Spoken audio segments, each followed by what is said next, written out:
La directora general de Seguretat de la Generalitat Valenciana, Sònia Vega, ha visitat les obres de la futura comissaria de policia autonòmica de Benicarló, que s'ubicarà on estaven antigament les cotxeres Martínez.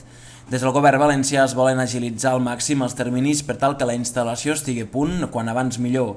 En qualsevol cas, Sònia Vega ha afirmat que l'arribada dels agents a Benicarló depèn del Ministeri de l'Interior i, per tant, no es pot donar una data fixa per a veure policies autonòmics pels carrers de les localitats de la comarca.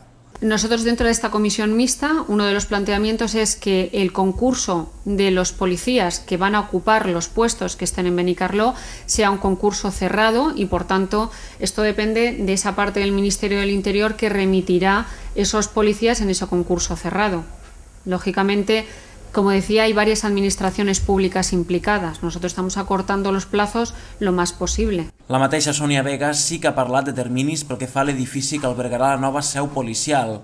Una vegada finalitzen els treballs a l'obra, se cedirà la instal·lació a la Generalitat, la qual es farà càrrec del seu acondicionament. En cuanto ellos acaben ese primer plazo de procedimiento de ejecución, por tanto de edificación, a través de la Conselleria de Economía, del Servicio de Patrimonio, asumiremos el uso o dominio público.